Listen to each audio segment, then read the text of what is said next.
গত ৮ মাসে বাংলাদেশ মায়ানমার সীমান্তে নাফ নদ সহ সংলগ্ন এলাকা থেকে অন্তত ৩০০ জন জেলেকে অপহরণ করেছে আরাকান আর্মি।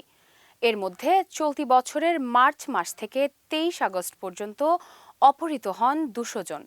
গত ৩ ডিসেম্বর বুধবার ভোরে ঝিমংখালী নাফ নদ সংলগ্ন এলাকায় দুটি মাছ ধরার নৌকা থামিয়ে আবারও ৬ জন জেলেকে ধরে নিয়ে গেছে আরাকান আর্মি। ফলে অনেক জেলে সাগরে মাছ শিকার করতে যেতে ভয় পাচ্ছে। বিস্তারিত জানাচ্ছেন আল মাসুদ নয়ন।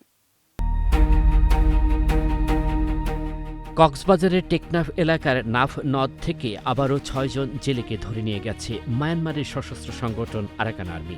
৩ ডিসেম্বর বুধবার ভোরে ঝিমংখালী নাফ নদ সংলগ্ন এলাকায় দুটি মাছ ধরার নৌকা থামিয়ে ওই ৬ জন জেলেকে ধরে নিয়ে যাওয়া হয়। জীবন অবাক না করলে কে করবে? ২৮% মিল্ক ফ্যাটের অবাক করার সাথে ফ্রেশ মিল্ক পাউডার। জীবন অবাক করুক প্রতিদিন। আটক হওয়াদের মধ্যে ২ জন স্থানীয় বাংলাদেশি এবং ৪ জন রোহিঙ্গা রয়েছেন বলে জানা গেছে।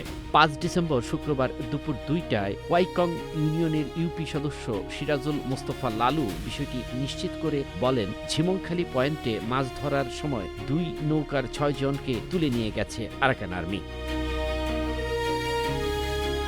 বিজিবির তথ্য বলছে, এর আগে গত ৮ মাসে বাংলাদেশ মায়ানমার সীমান্তে নাফ নদসহ সংলগ্ন এলাকা থেকে অন্তত ৩০০ জন জেলেকে অপহরণ করে আরাকান আর্মি। এর মধ্যে চলতি বছরের মার্চ মাস থেকে ২৩ আগস্ট পর্যন্ত অপহৃত হন ২০০ জন। বর্ডার গার্ড বাংলাদেশের সহায়তায় তাদের মধ্যে প্রায় ২০০ জনকে কয়েক দফায় ফেরত আনা হয়। এখনও ১০০ জন জেলে আরাকান আর্মির হাতে রয়েছে। স্থানীয় জেলেরা জানিয়েছেন, হঠাৎ কয়েকজন অস্ত্রধারী নৌকায় উঠে সবাইকে নামিয়ে নিয়ে যায়। পুরো ঘটনাই ঘটে দ্রুত সময়ের মধ্যে। এতে সীমান্ত পথে মাছ ধরতে যাওয়া স্থানীয় জেলেদের মধ্যে চরম আতঙ্ক ছড়িয়ে পড়েছে। এদিকে মায়ানমারের আরাকান গ্লোবাল নেটওয়ার্ক নিউজ দাবি করেছে, নিজেদের আঞ্চলিক জলসীমায় অনুমতি ছাড়া প্রবেশ ও অবৈধভাবে মাছ ধরার অভিযোগে আরাকান কোস্টাল সিকিউরিটি ফোর্স ওই দিনই পৃথক অভিযানে আরও ৬ জন বাংলাদেশিকে আটক করেছে। তারা জানান, সামুদ্রিক ও নিরাপত্তা আইনে আটক জেলেদের বিরুদ্ধে কড়া ব্যবস্থা নেওয়া হবে। আরাকান জলদস্যুদের এই বাংলায় অত্যাচারের ইতিহাস নতুন নয়।